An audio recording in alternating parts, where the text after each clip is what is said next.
ఇప్పుడే జీ5 app download చేయండి. చూడండి మీ ఫేవరెట్ టీవీ షోస్ ఎప్పుడైనా ఎక్కడైనా. నోటికెంత మాట వస్తే అంత మాట అనేయడమేనా? జనాలందరూ అనుకునే మాటే. మా ఆయన అన్నాడు, తప్పేముంది? నువ్వు కూడా బుద్ధి లేని మాటలు మాట్లాడకమ్మా. వదినా, నిన్ను నా తల్లి తర్వాత తల్లిలా గౌరవిస్తున్నాను. నోరు జారకు, నేను చేయి చేసుకోవాల్సి వస్తుంది.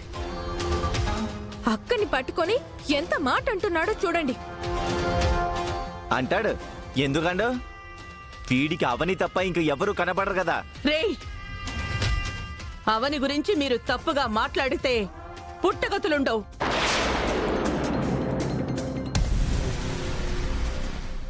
నాలా కళ్ళు కూడా పోతాయి. పడ్డవారెప్పుడు చెడ్డవారు కాదు బావుగారు. మీరన్న మాట మీ భార్య గురించి ఎవరైనా అంటే మీరు ఊరుకోగలరా?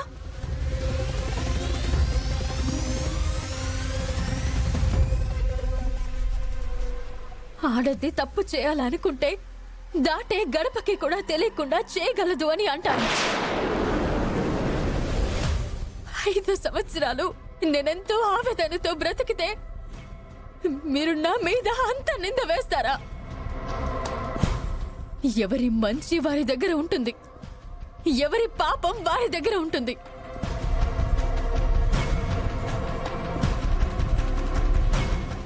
మీ మీద నాకు గౌరవం ఉండేది. సంస్కారహీనంగా మాట్లాడి ఆ గౌరవాన్ని పోగొట్టుకున్నారు. పెద్ద బావ అంటే తండ్రితో సమానం. ఓ తండ్రి ఓ బిడ్డని అనకూడని మాట అన్నారు.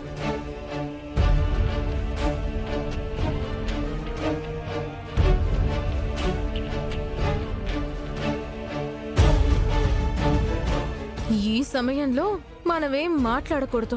ఉన్న ఆవేశంలో శ్రీకర్ నన్ను కొట్టినా కొడతాడు. అక్షయ్ గురించి మీరు ప్రతిసారి గొడవ పడాల్సిన అవసరం లేదు.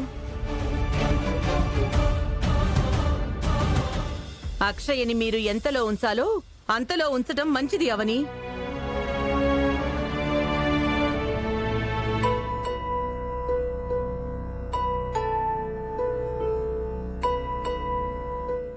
మేడం,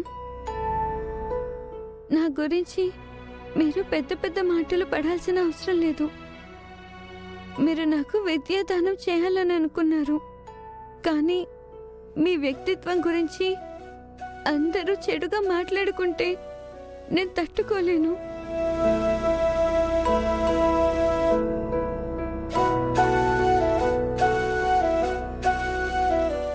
అందరి ముందుకు తీసుకుని వచ్చి ఓ కుటుంబం మధ్యలో నన్ను ఉంచారు.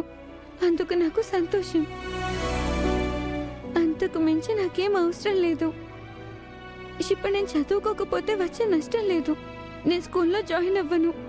అది కాదమ్మా, ఇంకేం మాట్లాడకండి. నన్ను వదిలేయండి మేడం, వదిలేయండి.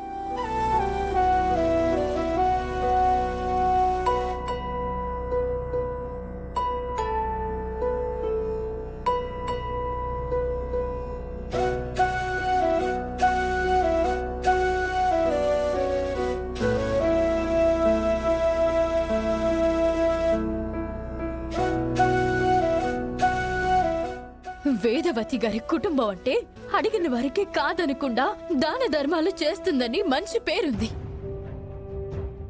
అలాంటిది ఈ రోజున చిన్న పిల్లకి విద్యాదానం చేయడానికి మనసు రావడం లేదు మీకు. ఇంత ఘోరంగా ప్రవర్తిస్తారని అనుకోలేదు.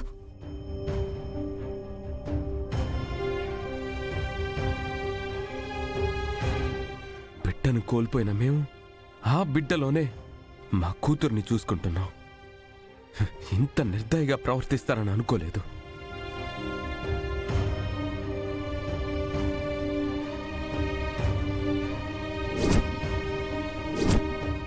పెద్ద పెద్ద ఇళ్లలో బ్రతికితే సరిపోదు, పెద్ద పెద్ద మనసుతో బ్రతకాలి.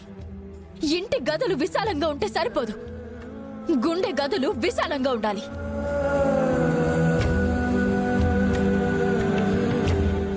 అన్నయ్య అంటే రాముడిలా ఉండాలి, రావణుడిలా కాదు. కుటుంబంలో గొడవలు సహజం. అన్నదమ్ముల మధ్య మాట రావడం కూడా సహజమే, కానీ ఆ మాటలకి హద్దులుండాలి రాధా. ఎంతో సంస్కారంతో పెంచాన్రా మిమ్మల్ని. ఇలా ఎందుకు తయారవుతున్నారో అర్థం కావడం లేదు. పదండి.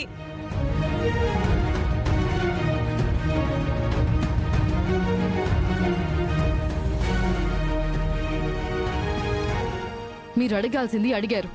ఇందులో మీరు ఫీల్ కావాల్సింది ఏమీ లేదు. పదండి వెళ్దాం. ఎంత జరిగినా కృష్ణ నిహారికలు మాత్రం సైలెంట్ గా వెళ్ళిపోయారు. ఎందుకో తెలుసా వసంత? రాధాకృష్ణ ద్వారా వాళ్ళు కోరుకున్నది జరిగింది కాబట్టి. వాళ్ళు ఇక్కడే ఉన్నారు.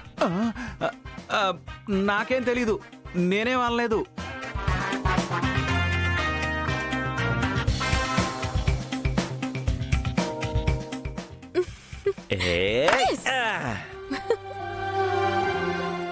మా అమ్మ నాన్నలు ఉంటుంటే నాకు ఇలాంటి పరిస్థితి వచ్చుండేది కాదు. వాళ్ళు ఎక్కడున్నారు, వాళ్ళ గురించి నాకు ఎలా తెలుస్తుందో.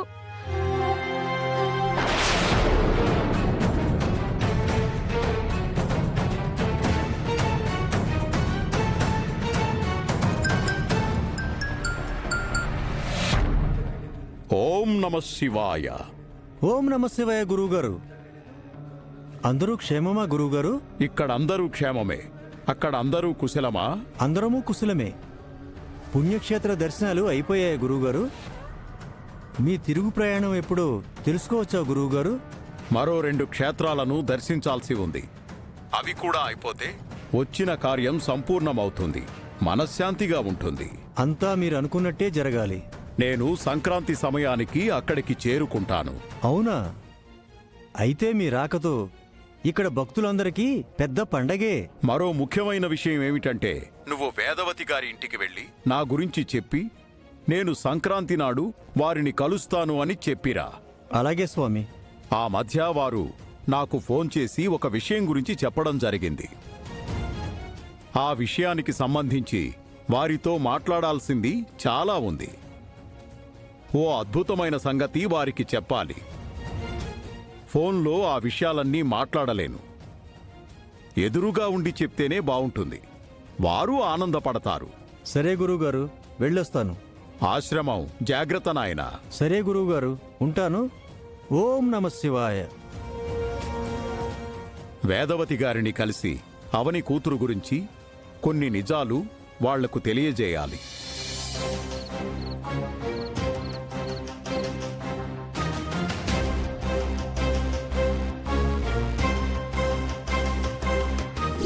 మేము అక్షయ్ని స్కూల్లో జాయిన్ చేయాలని అనుకుంటున్నాము. మీరు దీన్ని స్కూల్లో జాయిన్ చేస్తారు, ఫీజులు కడతారు, బుక్స్ కొంటారు, బట్టలు కొంటారు, బస్కి డబ్బులు కూడా కడతారు. వాటన్నిటికీ డబ్బులు ఎక్కడి నుంచి వస్తాయి?